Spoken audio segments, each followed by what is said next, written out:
പശ്ചിമബംഗാൾ നിയമസഭാ തെരഞ്ഞെടുപ്പിൽ ആദ്യഘട്ട വോട്ടെടുപ്പിനുള്ള പരസ്യ പ്രചാരണം അവസാനിക്കാൻ ഇനി 5 നാൾ. കേന്ദ്ര ഏജൻസികളെ ദുരുപയോഗം ചെയ്യുന്നുവെന്ന ആരോപണം ഉയർത്തിയാണ് മുഖ്യമന്ത്രി മമതാ ബാനർജിയുടെ പ്രചാരണം. തൃണമൂൽ കോൺഗ്രസ് നേതാക്കളുടെ വാഹനങ്ങൾ മാത്രം പരിശോധിക്കുന്നുവെന്നും മമതാ ബാനർജി ആരോപിച്ചു. ആർ അച്യുതൻ വിവരങ്ങളുമായി ഡൽഹിയിൽ നിന്ന് ചേരുകയാണ്.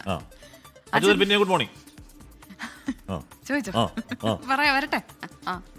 Achuthan good morning. Good morning Hashmi Pravidha. ബംഗാളിൽ തീപിടിച്ച ഗുഡ് മോർണിംഗ്.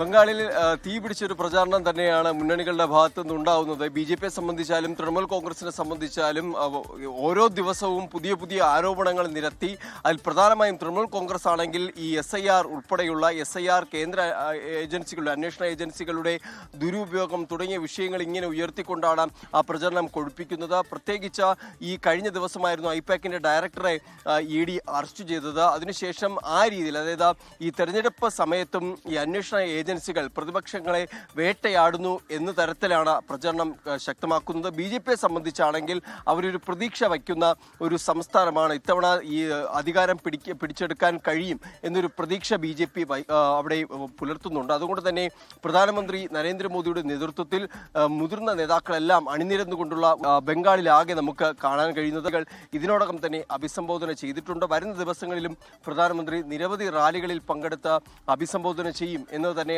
അറിയിച്ചിരിക്കുന്നത്.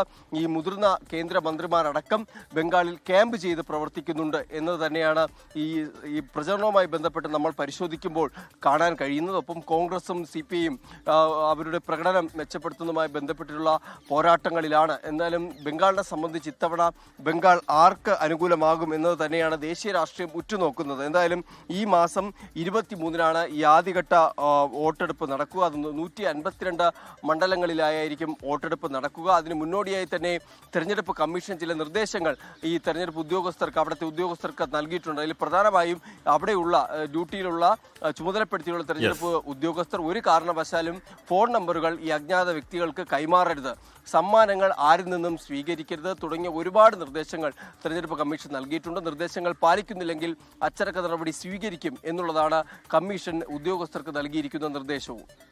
കാശ്മീർ പ്രവിധ. ഓക്കെ, പരസ്യ പ്രചാരണം അവസാനിക്കാൻ 5 നാൾ മാത്രമാണ് ബാക്കി.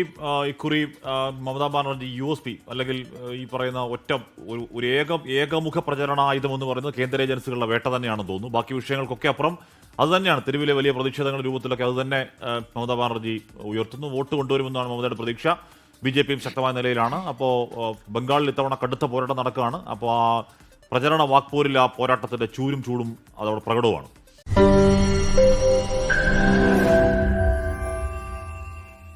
ലോകത്തെവിടെയായാലും ഏത് സമയത്തും 24 വാർത്തകളും ഓഗ്മെന്റഡ് റിയാലിറ്റി പാക്കേജുകളും എക്സ്പ്ലെയിനറുകളും വിശദമായി കാണാൻ ഞങ്ങളുടെ YouTube ചാനൽ നിങ്ങൾക്ക് സബ്സ്ക്രൈബ് ചെയ്യാം.